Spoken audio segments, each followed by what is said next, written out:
Padre, del Hijo y del Espíritu Santo. Dios les bendiga, hermanos. Les habla su hermano y amigo José Plasencia del canal La Fe de la Iglesia. Y estoy contento porque en esta ocasión tenemos un invitado especial. Tenemos a nuestro hermano William Toro acompañándonos desde Medellín, en Colombia. Y él estará compartiendo con nosotros su historia de conversión. Y bueno, primero le doy la bienvenida a William. ¿Cómo estás? Dios te bendiga. Hermano, muchísimas gracias, José, por invitarme al programa y un saludo pues a toda la audiencia. Muchas gracias. El placer es nuestro, William, que puedas estar aquí.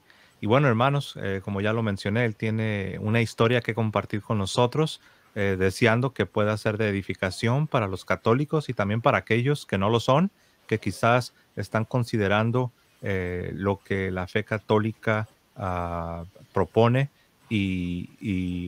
Sabemos que hay muchos de ustedes que siguen este canal que no son católicos, algunos son no creyentes, algunos son protestantes, evangélicos, como se les conoce a menudo, y esperamos que este programa sea de bendición para todos. Todos son bienvenidos. Y bueno, ahora sin más preámbulos, me voy a hacer a un lado y voy a dejar que mi hermano William nos comience a contar desde sus orígenes quién es William Toro y cómo Dios le fue llevando hasta el seno de su santa iglesia. Adelante, William. Bueno, José, muchísimas gracias. Como decía, pues igual muy agradecido por estar invitado en este programa y en este canal tan especial que desde hace tanto tiempo venimos obviamente siguiendo. Bueno, para comenzar, mi nombre es William Toro, vivo en la ciudad de Medellín, en Colombia. Nací el 31 de enero del año 1987, como lo he dicho pues en algunas otras ocasiones, en una familia católica light. ¿Cómo así? Una familia católica que llevan su fe de una manera un poco tibia. ¿Por qué? Porque es el común denominador de muchas familias que, como yo le llamo, la masa que se hace llamar católica, familias que normalmente son de ir a misa dominical cuando están acostumbrados a ir a la misa dominical, porque en muchas otras ocasiones son familias que asisten a una Eucaristía cuando hay un entierro en la familia, cuando hay un bautizo, un matrimonio, y pare de contar, ¿cierto? Que normalmente la oración en familia no es el Santo Rosario, porque como es tan largo, porque qué pereza, porque no lo sabemos rezar. Entonces la oración en familia no pasa de el Padre Nuestro de vez en cuando hay una dificultad, entonces ahí sí nos acordamos de Dios. Una familia del común y corriente católico, que no debería ser el común y corriente, pero es tristemente lo que hoy vemos en la mayoría de muchas familias. En una familia así nací yo, y desde muy pequeño el Señor ya me tenía a mí como para otros caminos, otros rumbos. Mis padres fueron invitados a ser padrinos de un bautismo en un municipio cercano pues aquí a la ciudad, y ya de regreso en el bus en el que veníamos, el conductor tiene una discusión con unos hombres de una camioneta, y estos hombres, por dispararle al conductor del autobús en el que nosotros veníamos, yo venía inmediatamente en la silla de atrás del conductor, mi papá me llevaba a mí cargado, mi mamá estaba al lado derecho de nosotros. Mi papá un momento antes había bajado el asiento de mi mamá para que durmiera. Mi mamá venía en embarazo de mi hermana, y es en este momento cuando hacen el disparo, que debido a que el bus iba con mayor velocidad, la bala le da a mi papá en el brazo, pero la bala atraviesa el brazo de mi papá y me pega a mí.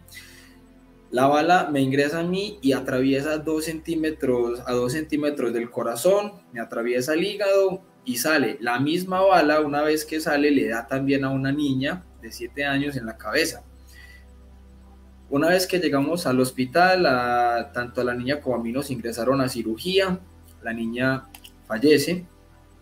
El médico le dice a mi mamá que Yo sobreviví por haber llegado despierto y llorando pues al hospital, que si yo me hubiera quedado dormido no hubiera contado el cuento.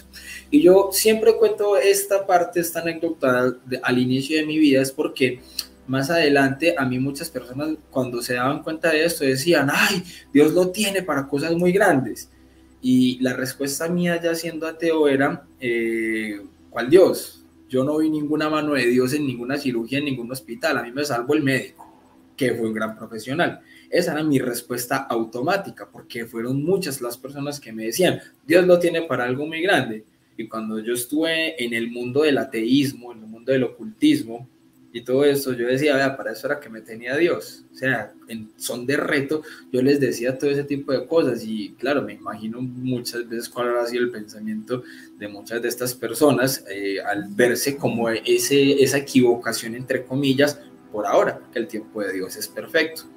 Entonces, bueno, ya me adelanté un poco. Voy a contar entonces la historia de mi vida, mi historia de amor con Jesús, porque ha sido una historia de amor con Jesús y con la Santísima Virgen María. Pero es una historia de amor con muchos altibajos. Y son unos altibajos que me llevaron a mí a ser ateo durante 16 años, donde yo estuve como cantante de una agrupación de heavy metal durante 10 años, donde dirigí cosas nefastas, pero que ya llegaremos a ese punto, porque primero vamos a explicar el cómo se llega de ser un niño que creía en Dios a ser lo que fui. Resulta que en mi infancia nosotros pasamos por momentos económicamente bastante difíciles, turbios, y en la escuelita donde yo estudiaba en la primaria, yo sufrí lo que hoy en día se le llama el bullying. ¿Ya? En esa época no existía todavía ese término, y si existía, por lo menos aquí en Colombia no se usaba. Entonces, pero ya pues como para que la gente sepa a qué me refiero, fui víctima de mucho bullying. Y era como el nerdito del salón, el que sí hacía las tareas, el que era aplicado, el que llegaba puntual, el que participaba en clase, el que si la profesora preguntaba algo levantaba la mano. Entonces a muchos les caía mal esto y se comenzaban entonces a burlar de mí, no solamente pues como por esa parte intelectual, sino que los niños muchas veces son crueles a la hora de emitir burlas. Y yo no tenía, digámoslo así, la capacidad de recibirlas de una manera buena, sino que me frustré bastante con todo este tipo de burlas. Fue una niñez como que pasaba de esa manera en el colegio, porque no me gustaba el colegio por las burlas, pero me encantaba por el estudio. Muy diferente a lo que era, por ejemplo, cuando yo hice la preparación para la primera comunión, porque durante el tiempo que yo hice la primera comunión, eso para mí fue espléndido. ¿Por qué? Por los juegos, por las dinámicas, por todo esto, pero no por la instrucción sobre las cosas de Dios.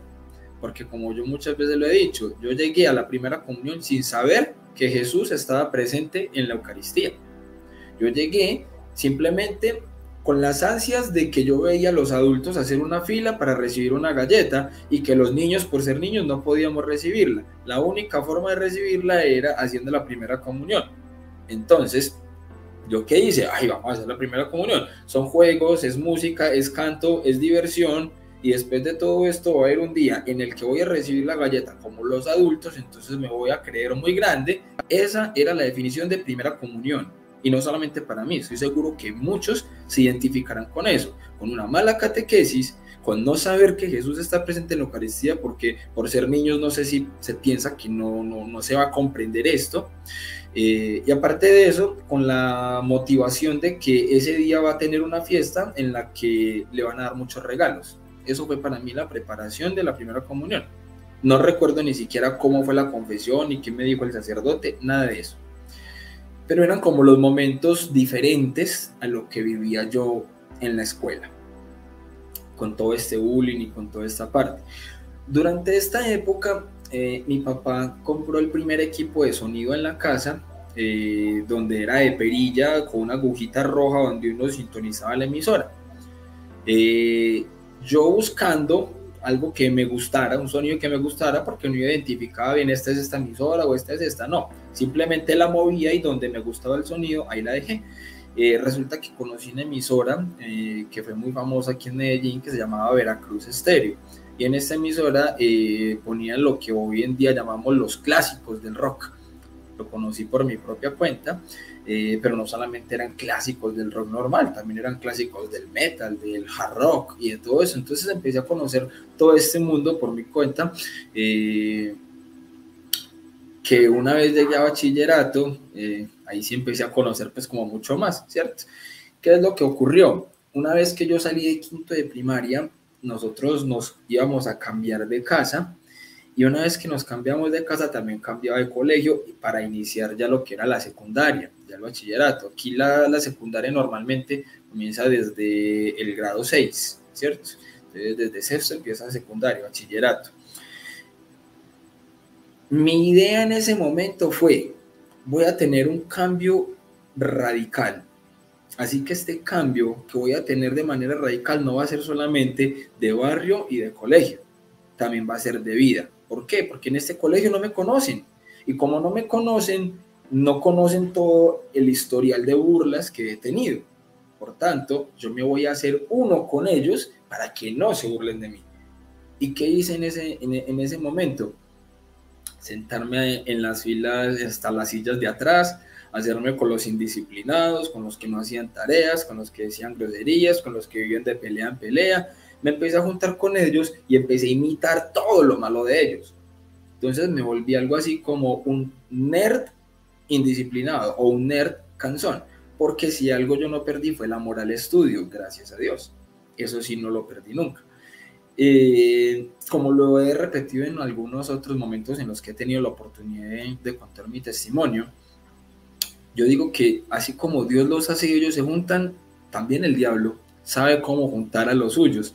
Por tanto, conocí personas que no debía haber conocido, malas influencias como amistades, pero haciendo una salvedad, que una persona, aunque tenga malas influencias en las amistades, las decisiones son propias.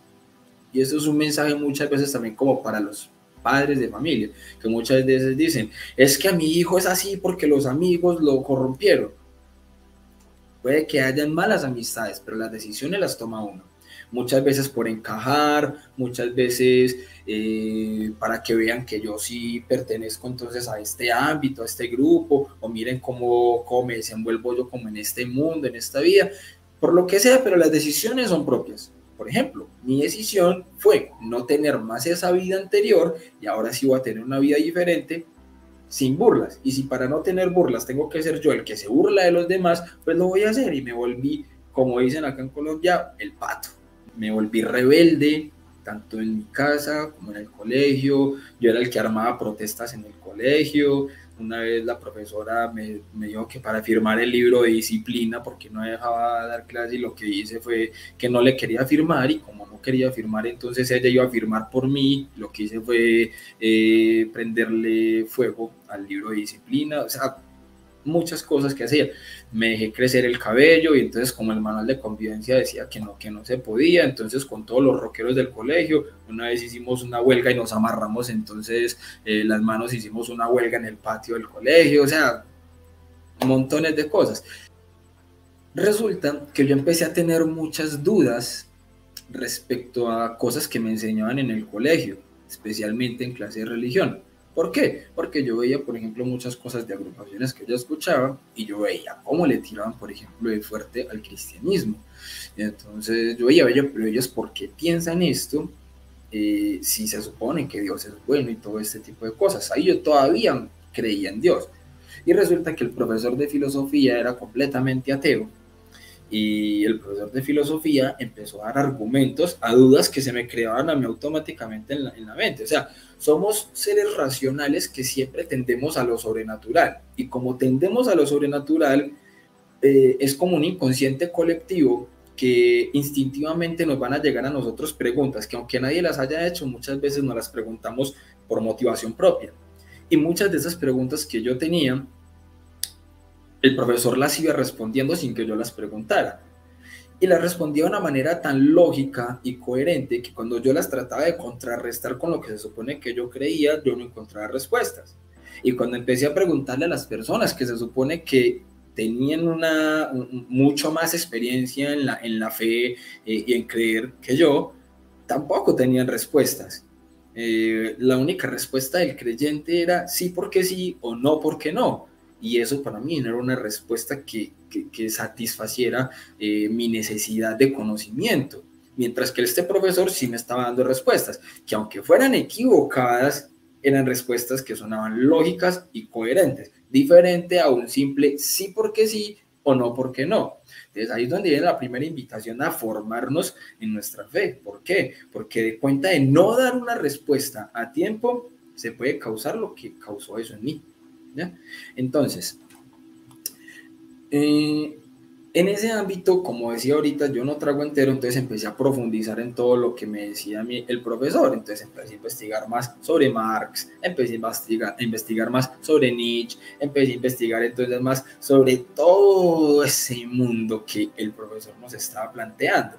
Y más entonces con toda esa gama de filósofos que iniciaron entonces en Grecia, entonces empezaba a llover, entonces bueno, entonces ¿qué diferencia hay entonces con que toda esta gente crea en un montón de dioses, con el dios que creen acá, cierto? Entonces me empecé yo a crear una serie de argumentos, que por ejemplo uno de ellos era que yo le decía, por ejemplo, a un sacerdote, yo, señor cura, ¿usted cree en Dios? Sí, ok, ¿en cuál? En el Dios del cristianismo. Yo, ¿usted cree en Alá? No. ¿Cree en Buda? No. ¿Cree en Ra? No. ¿Cree en Krishna? No. O sea, señor cura, usted también es ateo. Simplemente que usted es ateo para esos dioses. Y yo me convertí en un ateo no solo para esos dioses, sino para todos, incluyendo el suyo. Entonces, era el punto. Y el problema es que era, inclusive un sacerdote no tenía respuesta para darle a uno en ese momento. Entonces, ¿yo qué pensaba? Y durante 16 años, ¿qué pensé yo? El que tenía la razón era yo. ¿Por qué? Porque si las dudas y las objeciones que yo estoy planteando no tienen respuesta y yo sí estoy teniendo respuesta, por lo menos lógica aparentemente, para ese tipo de cuestionamientos, pues hombre, la razón la tengo yo, no la tienen ellos que se quedan en un simple sí porque sí o no porque no. Y cuando no es un simple sí porque sí o un simple no porque no, pues terminan enojados y usted está equivocado, lo que sea. O sea, no tuercen su fe, listo, está muy bien, pero se quedan enojados. Y entonces uno lo que hace es alimentar el ego y la soberbia de creer que es uno el que tiene la razón y que son los creyentes los que están equivocados. Y de esa manera fui yo viviendo como toda esa secundaria. Profundizar más en objeciones y argumentos en contra. No argumentos a favor, no, solamente buscaba argumentos en contra y objeciones. Ya me dediqué a eso, porque como veía que nadie me da respuesta, yo dije, no existen. Entonces me dediqué solo a buscar lo en contra, y las encontraba. Esto aproximadamente, ¿en qué años está ocurriendo esto que nos estás platicando para darles una línea del tiempo a la audiencia? Bueno, eso fue más o menos, yo me gradué en el año 2004, en el 2004 salí yo de 11, 2005 fue por los grados, eso fue más o menos entre el año 2002, 2003, más o menos. Ya ahí pues como enmarcando todo lo que se vivió durante toda esa época, todo ese conocimiento que adquirí también entonces en los computadores y en toda esa parte pues oscura que me atraía, pero que tampoco es que le diera mucha relevancia en ese momento. O sea, me atraía todo lo oscuro, pero no le daba mucha relevancia porque para mí si no existía Dios pues tampoco existía el diablo. Entonces dentro de lo oscuro que se vivía había como una especie de regla, y esta regla era que para uno poder llegar a utilizar todo este tipo de cosas oscuras tenía uno que volver el corazón oscuro, tenía que volver el corazón como de hielo. Y yo dije, es muy fácil. ¿Por qué? Porque yo venía acumulando tanto rencor desde niño que para mí era muy fácil empezar entonces solamente a ver importancia en mí, porque eso fue el reto que yo me puse cuando ingresé pues a bachillerato. Ahora me voy a importar yo. Entonces empecé con una filosofía de primero yo, segundo yo, tercero yo, cuarto yo, etcétera. Entonces no importa sino yo, y eso fue facilísimo hacer eso pues como en mi corazón. Y de esa manera continué y me fui tornando una persona completamente diferente a la que yo había sido mucho antes, ¿cierto? En esa pequeña adolescencia y todo. Y una vez salí de bachillerato, seguido obviamente estudiando, pero a partir de ese momento ya mi vida era tan diferente, ya me conocía en unos círculos sociales tan diferentes que todo fue distinto. Todo fue distinto, tanto así que empecé, por ejemplo, a administrar un bar con un amigo. Entonces, en este bar era todos los días licor. Comencé entonces a cantar en una agrupación de heavy metal.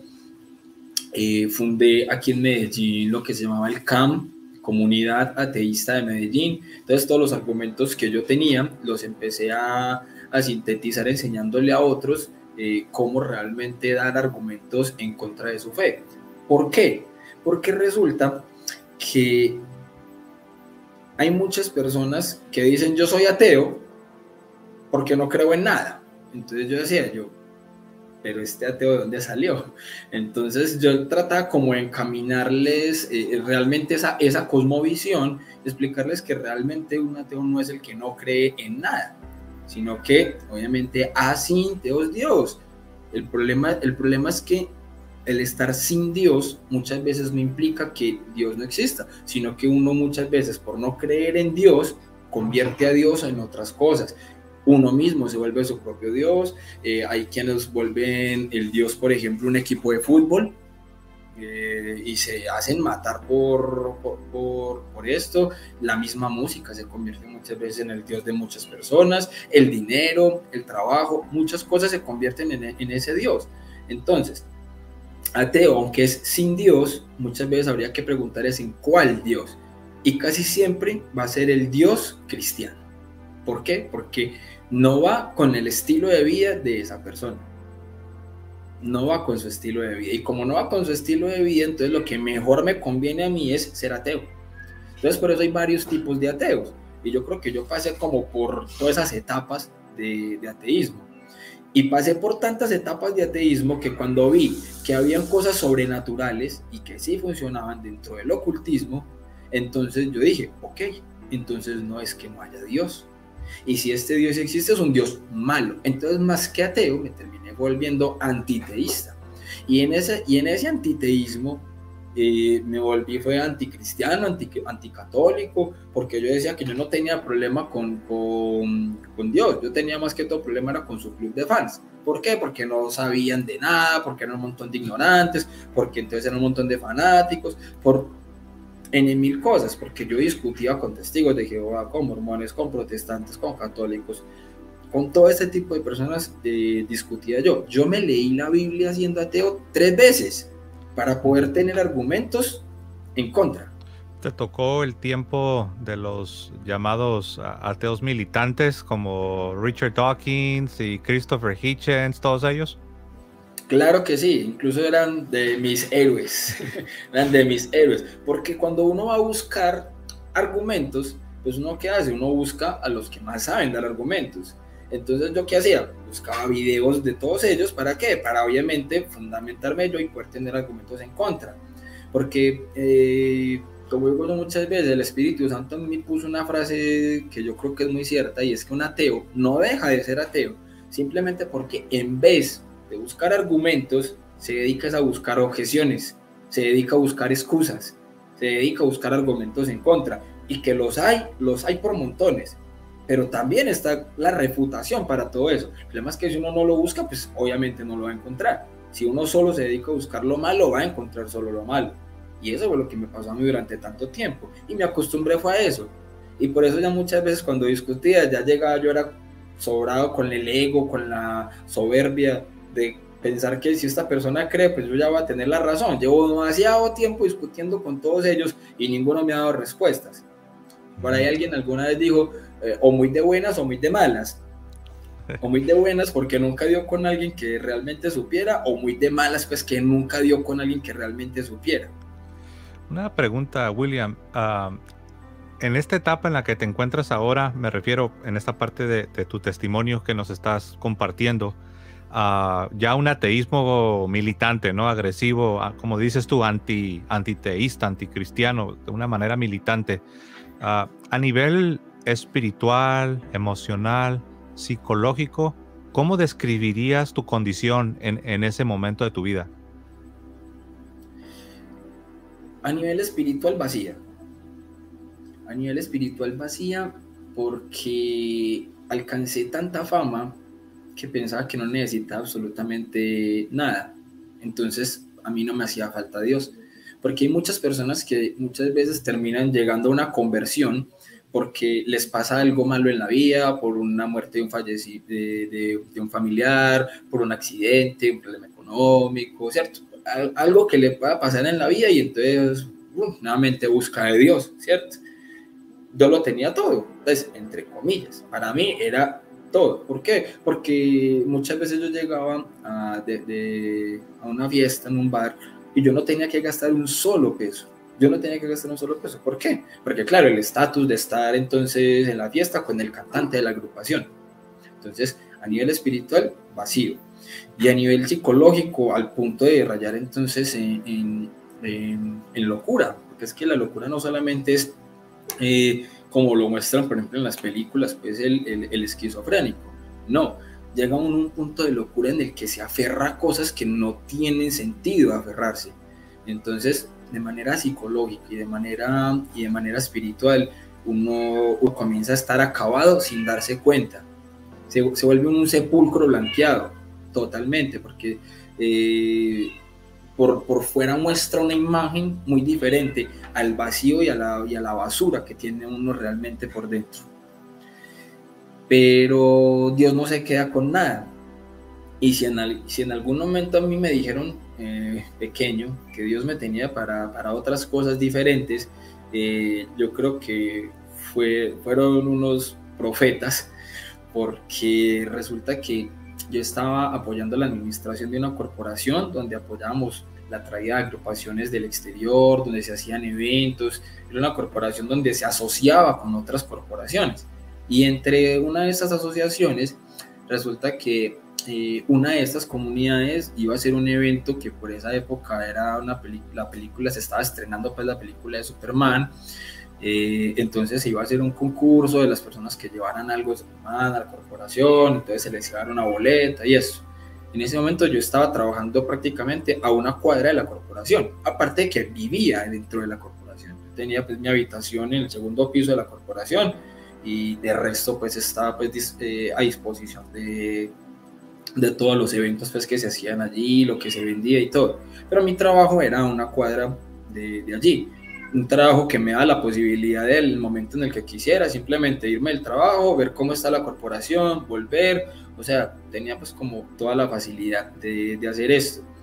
Y en una de esas llego yo entonces a la corporación y allí vi entonces a la mujer más hermosa del mundo, que estaba yendo también pues como por una de estas boletas. Fue la primera vez que yo la vi, pero como yo me hacía el chico malo, el rudo, entonces no fue como que dejara pues como ver mucho de eso, ¿cierto? Pero me impactó en ese primer momento. Y ahí nos fuimos conociendo poco a poco, porque ella siguió yendo entonces a la corporación, la seguí conociendo y resulta que algo completamente diferente que hubo en ella fue que me empezó a tratar a mí como la persona que yo era en realidad y no como esa máscara o imagen que era para todo el mundo. Entonces se preocupó, por ejemplo, si en algún momento me enfermaba, se preocupaba por mí, preguntaba cómo estaba, muy diferente a qué banda va a traer o cuándo vamos a salir a farrear o todo este tipo de cosas. O sea, ella llegó a mi vida de una manera tan diferente que me parece que el argumento más impresionante que puede convencer a alguien es el amor. Dios, siendo amor, se vale del amor que puede tener una persona para ir encaminando a otra.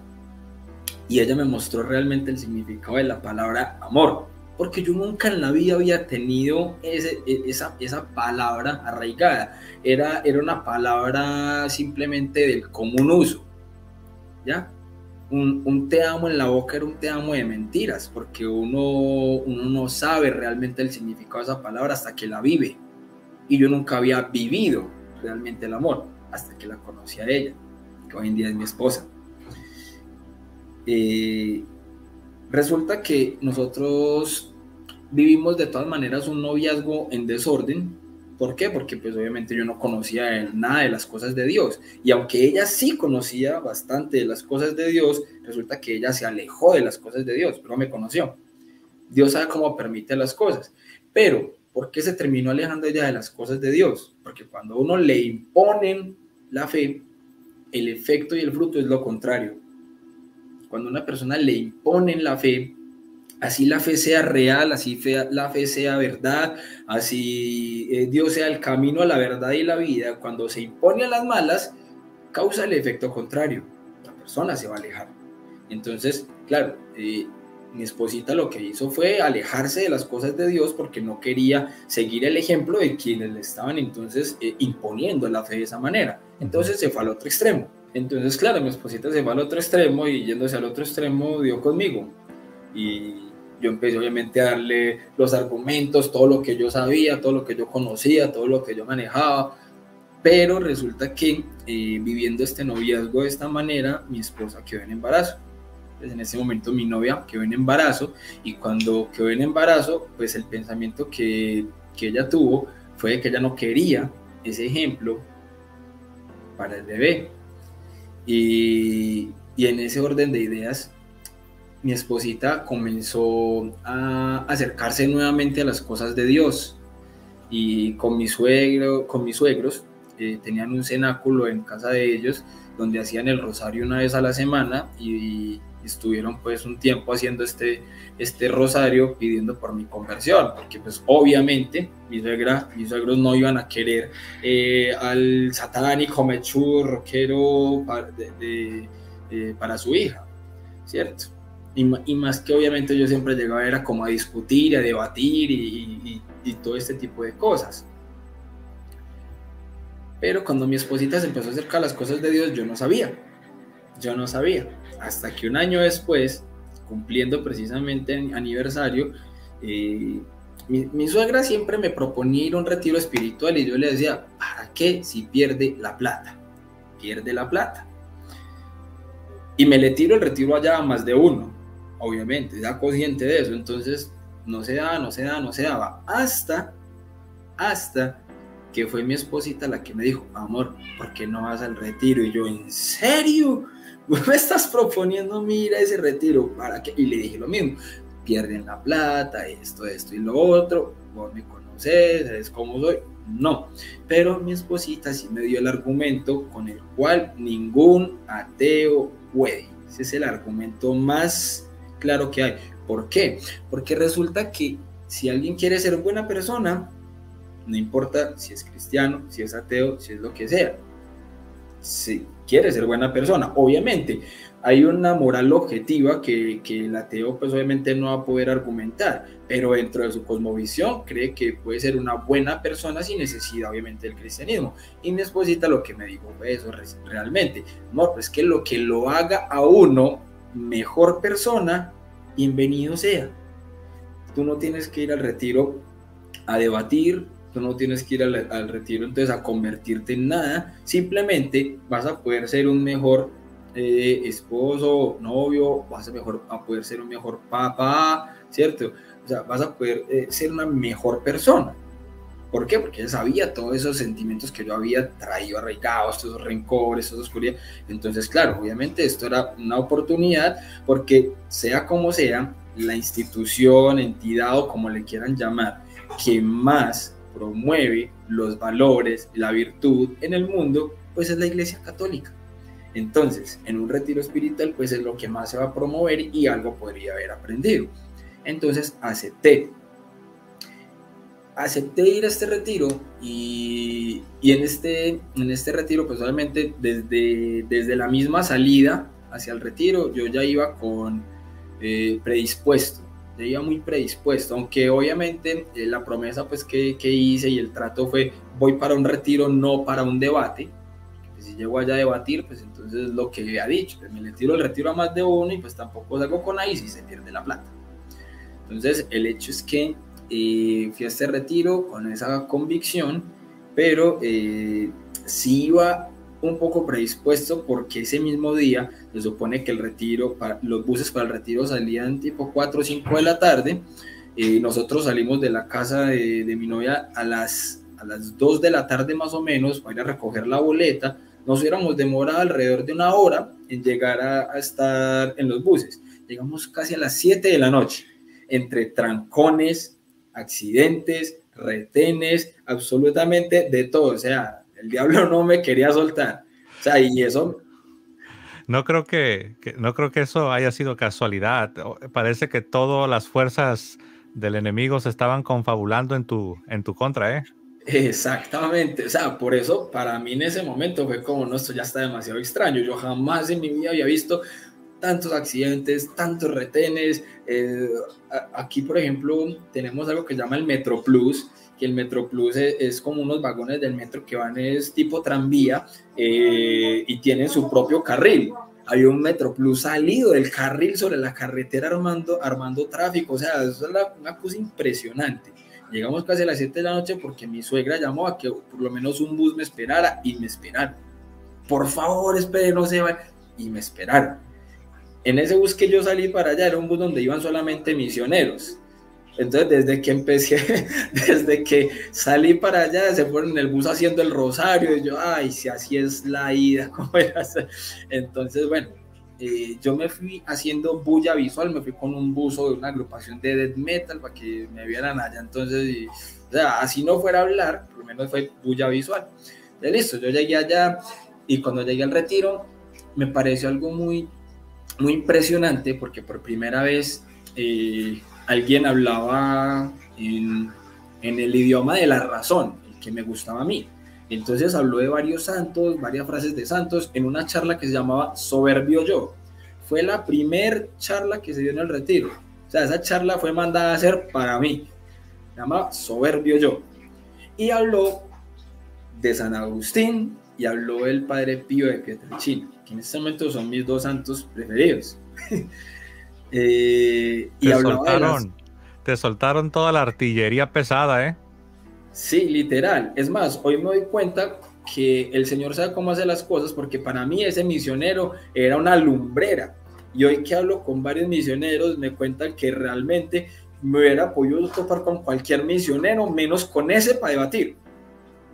O sea, que ese no era la lumbrera que yo pensaba que era. Y realmente fue el que Dios puso ahí para que me hablara de San Agustín y del Padre Pío y de la soberbia. Y fue el que me puso un reto. Me puso un reto intelectual. Porque él dijo, rete a Dios. Dijo, rete a Dios. Y el tema es que yo automáticamente, yo pensaba, yo vengo retando a Dios hace muchos años y no ha podido conmigo. No ha podido. Pero en ese momento él está diciendo, es que a Dios hay que retarlo con humildad. No es cualquier tipo de reto. A Dios se le reta con humildad. Porque eso es lo único que puede vencer a Dios, la humildad. Entonces, rete a Dios con humildad. Y de esa manera yo sí sabía que yo no había retado jamás a Dios, ¿verdad? Yo no sabía que era eso de la humildad. Entonces, ¿yo qué pensé? Si yo me niego a este reto, pues van a decir que esa fue la razón por la que no me convirtió. Si ve, no fue capaz. Entonces, yo tengo que aceptar el reto intelectual de retar a Dios con esta humildad para poder decir, vea, que hice todo lo que dijeron y aún así sigo siendo ateo. Esa era mi estrategia, pero tenía que aceptar el reto de manera honesta. Entonces, de manera honesta, ¿yo qué hice? Retar a Dios. Empecé a hablarle a Dios en mi mente. Para mí eso era un suicidio intelectual, hablarle a Dios como ateo, pero aún así lo hice. Y yo empecé, bueno, Dios, si es verdad todo lo que los creyentes vienen diciendo de usted, pues bueno, aquí estoy. Esto es a lo más humilde que puedo llegar porque realmente no sé cómo más hacerlo, pero por lo menos ya le estoy hablando de manera honesta. ya di un paso que es estar aquí, hoy, sentado en esta silla.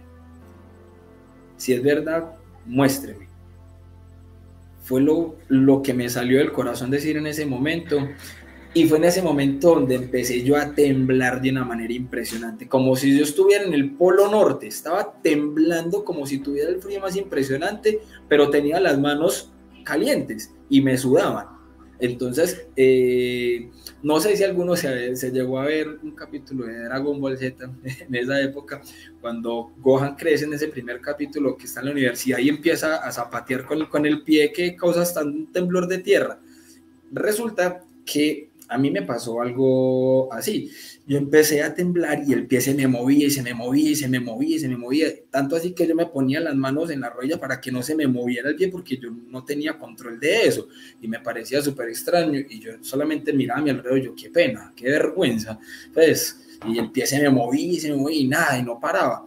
Mientras yo estaba en eso, lo único que alcancé a ver era que del piso salía una niebla blanca y todo se cubrió como esa neblina. Para mí en un principio fue como, uy, así está de frío esto aquí, que hay neblina, pero no, esa niebla no era niebla normal, era una neblina muy diferente, era blanca como de una luz.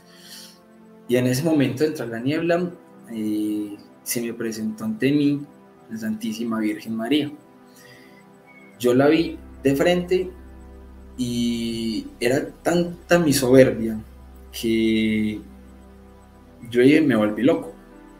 Lo único que yo sí sentí ahí es que la mamá me estaba diciendo, no moduló con la voz, pero sentí audiblemente que me decía, hijo, te estábamos esperando. Yo me morí. Eso sí pensé yo en ese momento, me morí. Pero en ese momento era tanta la cosa, o sea, cuando uno está tan amarrado al enemigo, al diablo, al ocultismo, al ateísmo, a todo, uno trata de buscar justificación hasta para un momento de esos. O sea, uno no aprovechar un momento de esos en la vida. ¿Cuántas personas creyentes no darían todo por tener semejante momento de revelación, momento místico, hermoso? No, yo lo único que hice fue, bueno, ¿esto por qué está pasando? A ver, ¿será porque no comí? Porque yo fui el único que llegó al retiro y no comí. Porque yo decía que alguna cosa le echaban a la comida y por eso era que le lavaban el cerebro entonces a todos los que llegaban conversos. A ese punto irracional llegaba yo. Por eso desde Medellín yo ya me había ido y comí. Entonces hambre no era. El frío, no, tampoco, porque adentro no es que estuviera haciendo frío. Yo no, antes del momento en el que empecé a temblar, yo no estaba temblando y no tenía frío. Sugestión no es porque yo sabía lo que venía, sabía lo que estaba escuchando, sé el reto que me pusieron, pero yo no estaba sugestionado por el reto. Entonces empecé a tratar de darle un montón de explicaciones psicológicas, científicas, empecé a tratar de buscarle por ningún lado y me quedé tan inmerso en buscarle respuesta a eso que el momento paró. Ya no estaba ahí la Virgencita y tampoco estaba la niebla. Yo digo, o sea, que la niebla no era la niebla normal que hubiera podido pensar que sí era. Así que, de todas maneras, para mí ese evento, aunque yo traté de darle explicación y no la encontré, para mí no fue normal. Ya había comenzado a dar la charla otra misionera. Lo que hice fue pararme de mi silla e ir a buscar a Fausto, al misionero que había acabado de dar la charla, para que me explicara qué era eso que había pasado. ¿Por qué? Porque es la primera persona que yo veía de fe que hablaba desde la razón. Entonces fue a buscarlo y le expliqué qué pasó, le conté quién era yo. Ahí sí yo dije, no, un retiro y no, voy para un retiro y no para un debate, se acabó. Ahora sí necesito hablar de argumentos y esto y esto y esto y esto. Le dije todo eso y la respuesta de él fue reírse. Y yo, pero mira lo que te estoy diciendo. Y él me dijo, no, le voy a poner otro reto. Y yo, ¿cómo así? Sí, ya papito. Así como habla él, me dijo, papito, vamos a hacer una cosa. Viva el retiro bien vivido. O sea, abra el corazón. Viva el retiro. Y si el domingo no le pasó nada, yo mismo le doy y le devuelvo la plata del retiro para que no diga que la perdió. Le devuelvo la plata del retiro, pero vívalo. Así como aceptó este reto y lo hizo de manera honesta, viva el retiro. O sea, él a mí no me dio respuestas de nada. Lo único que me dijo fue, viva el retiro. Entonces, el reto para mí, ¿qué era? Que todas las actividades y todo lo que pusieran a hacer, yo lo iba a hacer y a repetir como si yo fuera uno más, ¿cierto?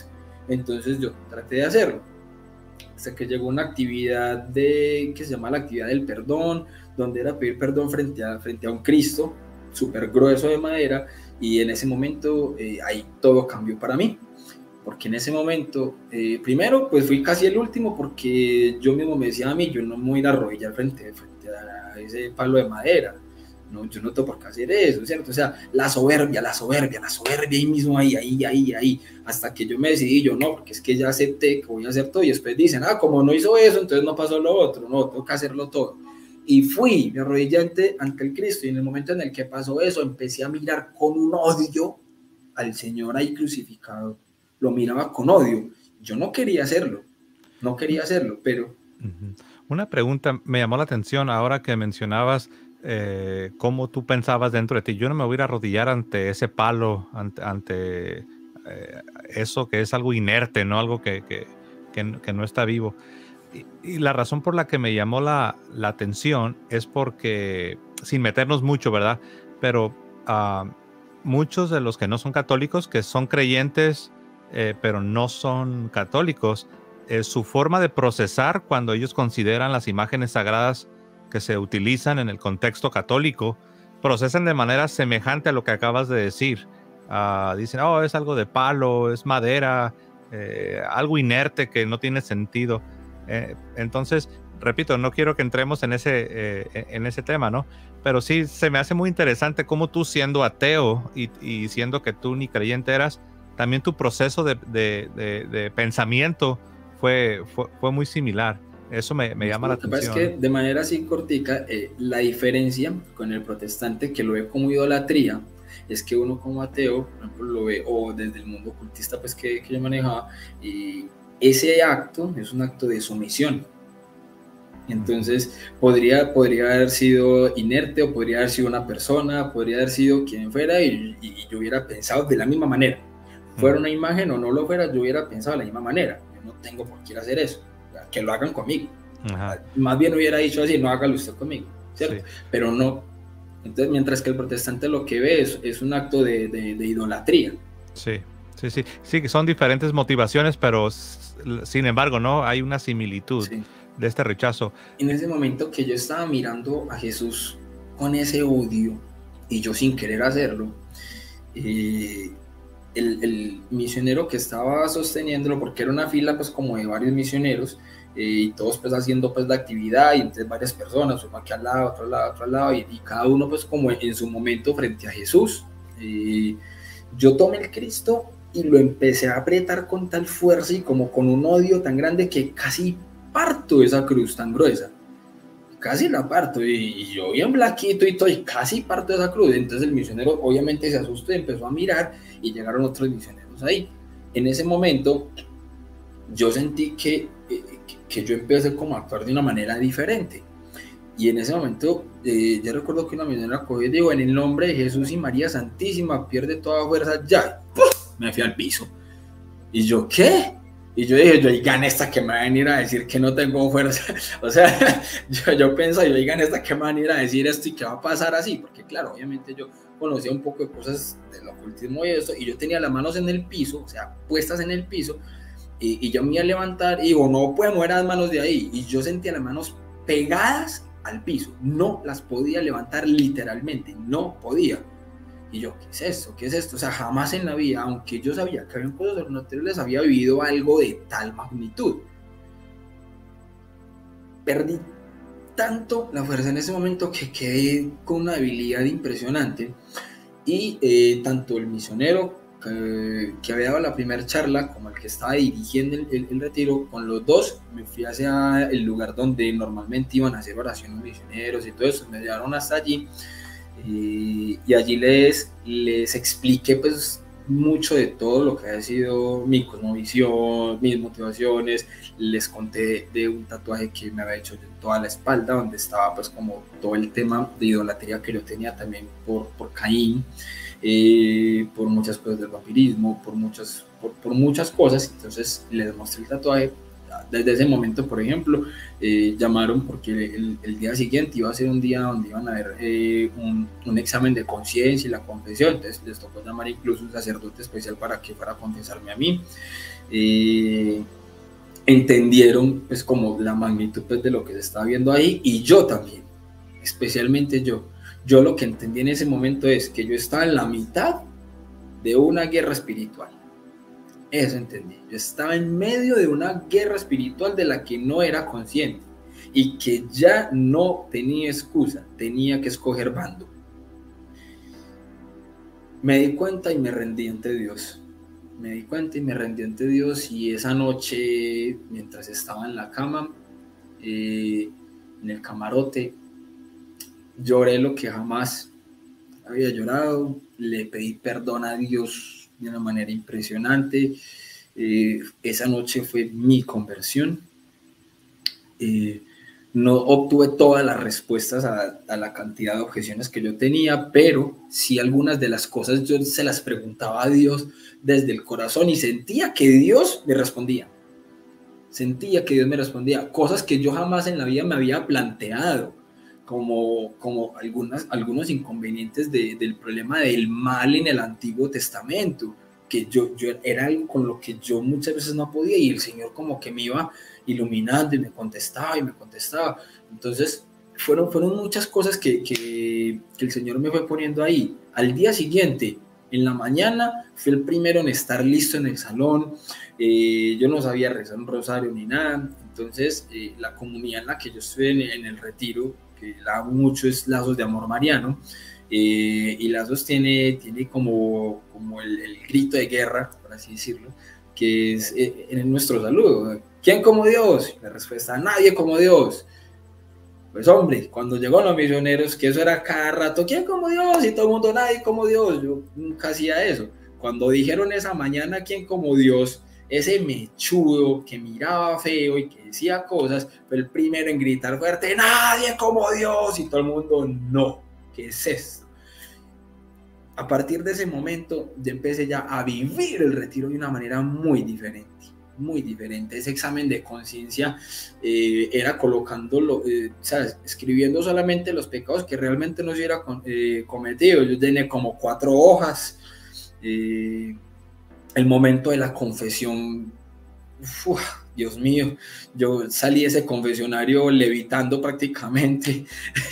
Yo sentía que estaba en una paz impresionante. Hasta ese momento yo todavía fumaba cigarrillo. Yo fumé desde el momento que yo ahorita, de los 11 años hasta los 27, fumé yo cigarrillo y fumaba demasiado. Y a mí ya me habían dicho: hombre, pues ya renunciaba a un montón de cosas, ¿por qué no renunciaste también al cigarrillo?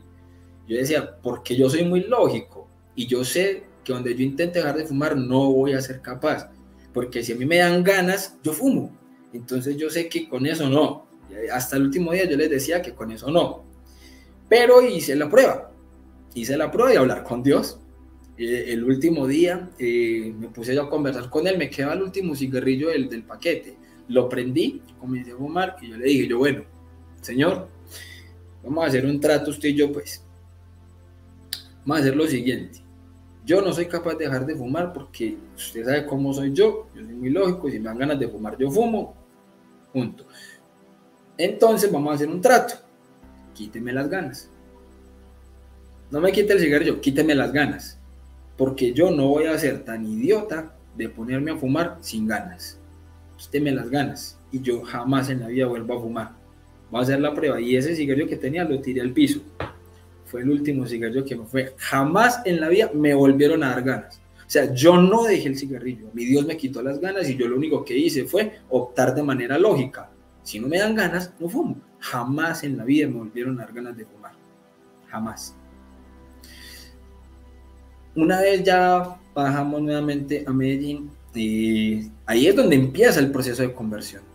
Porque cuando uno baja a Medellín, ahí es donde empieza la lucha. Ahí es donde empieza la guerra. Porque es enfrentarse con ese mundo que ya uno en el retiro decide renunciar. Es enfrentarse con eso. Y aunque fue difícil de algunas maneras,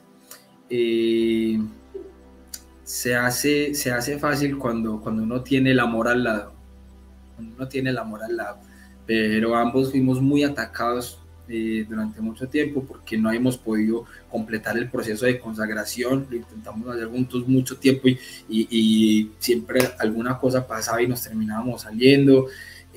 Pasaban muchas cosas, pero de todas maneras el Señor estaba ahí siempre, siempre, siempre al lado de nosotros. Puedo contar, por ejemplo, una anécdota que me encanta contar porque es algo impresionante, pues para mí, porque yo la cuento como espectador. Yo fui espectador de ello. Una semana después de yo haber salido del retiro, haber iniciado mi proceso, pues yo no conocía nada, porque me encontré con un antiguo amigo que para mí él era más ateo que yo. Lo que pasa es que yo era mucho más militante. Yo era más de debatir, de discutir, de alegar, de buscar, de hacer esto, ¿cierto? Mientras que él era más en lo de él, pero muy ateo, ¿cierto? O sea, tenía incluso algunos argumentos más fuertes que los que yo tenía. Y resulta que yo me encontré con él y él me preguntó, me hizo un cuestionamiento. Realmente yo ahí sentí cómo llega el diablo a tentar fuertemente, porque uno sale de un retiro muy encendido, queriendo convertir al mundo, queriendo compartir ese amor y esa felicidad que uno siente con el Señor, queriendo que todo el mundo también la sienta. Pero resulta que entonces él me dice y me cuestiona así: hombre, usted no tiene que renunciar a los bares, a su Facebook, a ir a los conciertos, a ir a los bares, a sus amigos. Usted no tiene que renunciar a nada de eso por haber cambiado su vida. Para nada. No se supone que Jesús saliera con prostitutas, con asesinos, con mercaderes, que saliera con todo ese tipo de gente y les cambiaba la vida. Se supone que el cristiano lo que hace es imitar a Cristo. Entonces, ¿usted por qué renuncia a eso sabiendo que a quien usted quiere imitar lo que hacía era salir con ese tipo de gente? No tiene que hacer eso, antes nos convierte, no. O sea, imagínese el planteamiento con el que llegó. La verdad, yo jamás me imaginé la respuesta que yo le di. Yo digo que eso fue una respuesta que el Espíritu Santo puso en mi boca, porque yo me siento un espectador de esa respuesta. Yo la escuché y yo, no, ¿qué es esto? Yo le dije, hombre, no se puede, porque hasta el mismo Jesús tuvo que esperar 30 años para andar con esa gente que pretendo yo con una semana. Con eso, yo me sentí como un total espectador de esa respuesta, y él me dijo, ve, qué interesante, hombre, y ya, no me dijo más nada. O sea, no tuve que tener el argumento más elaborado del mundo para responder eso, no, algo tan sencillo, pero que yo jamás en mi vida me hubiera imaginado responderlo así. Fue el Señor, el Espíritu Santo, quien puso esa respuesta ahí, no hay otra explicación. Sí, yo creo que sí, tienes toda la razón. Fue Dios quien te iluminó, sobre todo porque eras un converso nuevo, o sea, no tenías todavía los argumentos teológicos o la reflexión teológica, fue la iluminación del Señor. Totalmente, y ahí me di cuenta, por ejemplo, en el retiro siempre daban un librito básico de apologética, con las respuestas básicas sobre el bautismo, sobre la Eucaristía, sobre todo esto. Y yo empecé a leer ese librito y me di cuenta que yo no iba a llegar a la iglesia a calentar silla. Me di cuenta que hay un ministerio muy hermoso dentro de la iglesia que era la apologética. Y yo dije, esto es exactamente lo contrario a lo que yo hacía, pero esta vez en orden a la verdad, dándole gloria a Dios. O sea, para mí el conocer que existía algo como la apologética fue una revelación hermosa en mi vida. Para mí, el mejor argumento que me llevó a mí de vuelta a la Iglesia Católica, a creer en Dios, en todo, fue el amor de mi esposa. Y bueno, en este caso, yo por eso muchas veces invito a la gente de que siempre dicen, ay, venga, rece por mi familiar que está en el alcoholismo, que está en la drogadicción, que es ateo, que vea que es que mi hijo es un rockero, que es que me identifico mucho con usted. Ojo, es que el rockero no es un satánico. Muchas veces satanizamos lo que no es y caemos en lo mismo que cae la gente que está por fuera. Cuando yo estaba en el retiro y dijeron reten a Dios y mostraron como una frase de San Agustín, que esa frase fue para mí reveladora: nadie ama lo que no conoce. Yo les devolví la frase, y dije, por eso los cristianos, los católicos satanizan al rockero. Como no conocen el rock, de una entran diciendo que el que se viste de negro o tiene el cabello largo es satánico. Lo mismo que pasa desde afuera. Ven un católico, ven un creyente, ven un cristiano que va a misa, que hace el rosario, fanático. Entonces, estamos cayendo muchas veces en lo mismo de satanizar algo que no conocemos. Sí. Porque no podemos dar argumentos de lo que no conocemos. Entonces, el rock es malo. ¿Por qué? Porque sí. Entonces, desde ahí ya partimos mal. Porque no tenemos entonces argumentos para decir esto sí está bien o esto no. 1 Corintios 10:23, todo me es permitido, pero no todo me conviene. Es un tema de discernimiento, no un tema de satanizarlo todo simplemente porque yo no estoy de acuerdo. Así es, tienes toda la razón. Dos preguntas antes de ir ya cerrando el programa, pero sí tengo dos preguntas que te quiero hacer. Una sería, platícanos cuando ya tienes, obviamente, ¿no? Ya nos contaste tu conversión y cómo encontraste este bonito apostolado de la apologética en tu parroquia. Platícanos cómo fue tus primeras experiencias con la Sagrada Eucaristía, sobre todo viniendo de ese mundo tan oscuro del ateísmo y el ocultismo, ¿no? Hay dos cositas que me gustaría decir. La primera, estando en el retiro, obviamente el último día es un domingo, y ese día hay Eucaristía, por eso obviamente al principio eso es el examen de conciencia, la confesión, para que todos podamos ir en gracia a comulgar.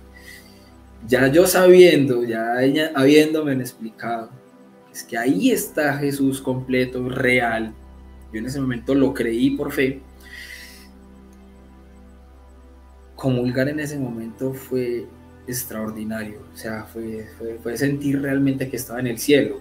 Y en ese momento ya uno no quiere bajar del retiro, porque uno dice, es que aquí está el cielo. Uno se siente en el cielo.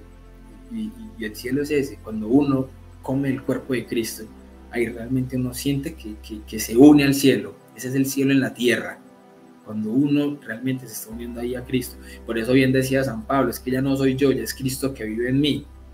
Claro, eso tenía un sentido completo, real. Eso no era una hipótesis, eso no era una hipérbole de San Pablo. San Pablo estaba hablando real, porque es que la Eucaristía cuando está dentro es porque es verdad, ya es Cristo que está en mí. Y así lo empecé a vivir yo. Pero ahí viene lo segundo, y es que hay una diferencia cuando la conversión se da desde el ateísmo o cuando la conversión se da desde el protestantismo.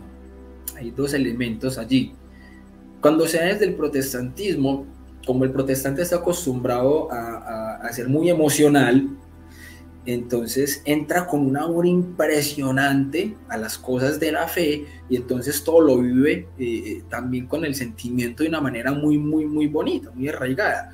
Pero cuando uno se convierte desde el ateísmo, uno todo lo ve desde la razón, muy racional. Claro, uno se arraiga en su fe de una manera, una convicción impresionante, porque uno ya, o sea, no hay nada que le mueva a uno su convicción, porque uno tiene ya los argumentos desde la razón. Pero a mí me costó mucho, por ejemplo, la adoración al Santísimo. A mí me costó mucho, años, de realmente arrodillarme frente al Santísimo y conversar con Jesús. Porque no sabía qué decirle ahí, o sea, no sabía cómo actuar, pero el Señor a uno le va colocando eso. Con cada Eucaristía el Señor lo va moldeando a uno, o sea, uno realmente es ese barro en las manos del Señor que lo va a uno moldeando poco a poco. Y por eso es que decía el santo cura de Ars que nuestro proceso de conversión dura hasta 15 minutos después de muerto, porque es que, o sea, todos los días tenemos que crecer espiritualmente. Y es la Eucaristía la que nos va haciendo crecer espiritualmente. Es el Señor dentro de nosotros quien nos va santificando poco a poco, pero ayudados de nuestra voluntad, de ese sí que nosotros le damos al Señor. Por eso decía San Agustín, reza como si todo dependiera de Dios, pero trabaja como si todo dependiera de ti. Y ese trabajar no solamente es el trabajo, el ir a laborar, no, es trabajar por nuestra fe, por nuestra salvación, por nuestra edificación espiritual y por llegar al cielo realmente. La siguiente pregunta, William, tiene que ver precisamente con los que quizás te están escuchando y están en una situación muy semejante en la que tú te encontrabas, ya sea desde el ateísmo, el ocultismo, simplemente están muy alejados de Dios. ¿Qué les dirías? ¿Qué consejo les darías ahora que tú ya estás de este lado, ahora que ya conoces a Dios y estás en la casa de Dios? Que nadie se hace ateo por razones científicas. Nadie. De lo contrario, no habría científicos creyentes. El punto es que yo invitaría a estas personas que están en este proceso, supongo que más de uno será entonces más bien agnóstico, que está como en esta búsqueda de la verdad, ¿cierto? Como en esta duda, pero como bien lo ha dicho, por ejemplo, muchas veces Dante Urbina, le ha dicho, es que un agnóstico honesto termina por abrazar la conversión. ¿Por qué? Porque un agnóstico que sea realmente honesto va a buscar la verdad de manera real, de manera honesta, y se va a topar de frente con la verdad. Y si es honesto, pues entonces no va a ser hipócrita con eso de lo que se está dando realmente cuenta, ¿ya? Lo mismo pasa con el ateo. Si es honesto, por ejemplo, yo no era un ateo honesto. ¿Por qué? Porque yo solamente buscaba argumentos en contra. Yo solo buscaba excusas y solo buscaba objeciones. Mientras que cuando uno es honesto, realmente va a sopesar cuál punto es más racional, ¿cierto? ¿Quién tiene mayor veracidad a la hora de sopesar las evidencias? ¿Ya? Entonces, se trata de honestidad intelectual, ni siquiera es honestidad espiritual en este momento, no, todo es un proceso sistemático, ya se llegará a este punto. Si primero está como ateo, sea honesto con su vida, sea honesto con su cosmovisión, no se justifique en, no importa si soy ateo, de igual puedo ser una buena persona, no solamente se basa en creerse una buena persona, porque como dice Dios, en las Sagradas Escrituras, Jesús dijo, a quien mucho se le da, mucho se le exige. El tema es que entre más va escarbando entre la verdad, de más se va dando cuenta. Entonces, entre más verdades va conociendo, es más perjudicial justificarse y buscar excusas. Entonces, si es honesto, la invitación es a que realmente sea honesto en la búsqueda de la verdad, sea ateo, sea agnóstico. Ah, muy bien, se dio cuenta que Dios existe. Muy bien, entonces es un deísta. Sea honesto y no se quede simplemente diciendo, ok, ya Dios existe, entonces ya yo no necesito saber si Dios actúa o no actúa y entonces ya vivo mi propia vida sin necesidad de la acción de Dios. No, sea honesto, porque Dios actúa en nuestra vida en cada momento de ella. Que nos dio una libertad, sí, pero es como el papá que le está dando libertad al niño de jugar en la acera, pero no le va a dar libertad para que salga a jugar en medio de la autopista. Va a ir por ahí, no le va a permitir salir a la autopista, pero le va a dar libertad para que en la acerita, afuerita de la casa pueda jugar con la pelota.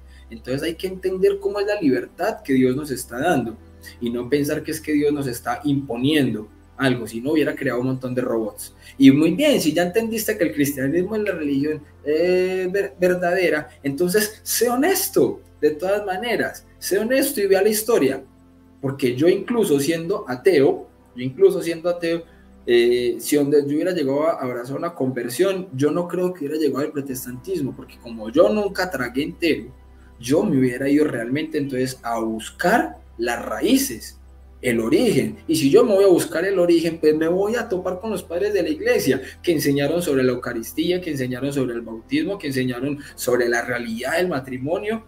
Por eso hoy en día yo le doy muchas gracias a Dios que nos ha permitido vivir este sacramento de amor a mi esposa y a mí, para poderle dar un hogar de verdad en el Señor a mi hijo. Alguien hace poco preguntaba que si solamente los santos podían ser los sacerdotes. No, uno puede ser santo desde la vocación a la que el Señor le ha llamado. Y nosotros queremos ser santos desde el matrimonio, pero para eso hay que lucharlo. Tienes toda la razón, y yo puedo testificar lo que tú dices, esto de la honestidad intelectual, ese amor a la verdad que se entiende que el ateo o el agnóstico, yo incluiría al protestante. Se supone que si alguien está en el protestantismo es porque ama la verdad, porque está convencido de que está abrazando lo correcto. Yo también invitaría a los que nos escuchan que son quizás protestantes, les diría, tu amor a la verdad te debería llevar a una búsqueda de la verdad completa. Y yo creo que esto que tú has dicho de ser honestos intelectualmente es algo muy, muy importante. Hermano William, te quiero agradecer porque has venido a compartirnos tu testimonio. Te dejo que te despidas de la audiencia, y si quieres dar un último pensamiento, adelante, hermano. Bueno, José, no, pues antes que nada agradecerte por la invitación. Para mí, incluso como te lo dije desde el momento pues, que me hiciste la invitación, sí que para mí era un gran honor venir a tu canal. Incluso una de las decisiones que yo había tomado pues, era que el testimonio mío, dado que en el canal está completo, con full detalles, un testimonio de 2 horas. Entonces yo había dicho, no, pues no es necesario volver a dar el testimonio, y si lo doy que sea pues como un resumen, como fue por ejemplo el último video que está en mi canal, donde obviamente lo empato es con una charla de la riqueza de valorar la fe católica. Pero hombre, o sea, el Señor sabe también cómo va juntando a las personas, y yo he venido conociendo una serie de amigos en el mundo de la apologética que he ido aprendiendo a querer muchísimo.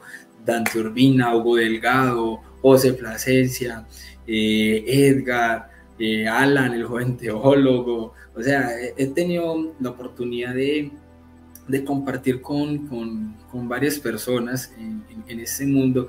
Les sigo cogiendo un cariño muy grande, entonces para mí es un honor, y obviamente cómo le voy a decir que no a un amigo para venir a contar entonces mi historia de amor con Jesús y con la Santísima Virgen María, que dicho sea de paso, pues así como para finalizar, la vocación que yo vi al principio cuando se me apareció fue la vocación de la medalla milagrosa. Yo no sabía que era una advocación. Para mí habían un montón de vírgenes, yo no entendía eso.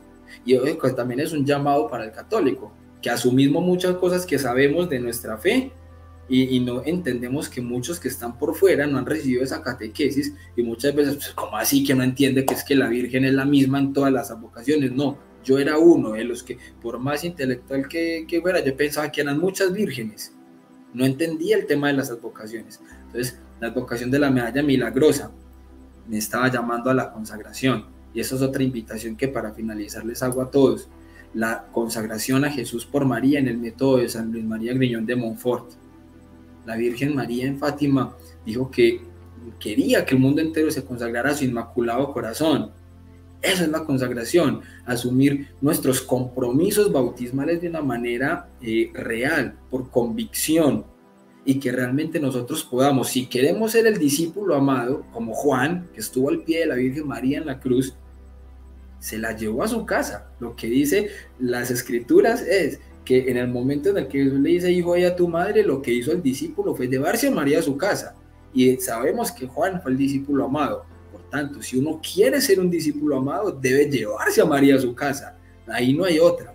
Si quiere ser un discípulo amado, se tiene que llevar a María a su casa. Y no hay manera más hermosa de hacerlo que a través de la consagración. Para nosotros, para mi familia, la consagración ha sido un antes y un después también en nuestra vida.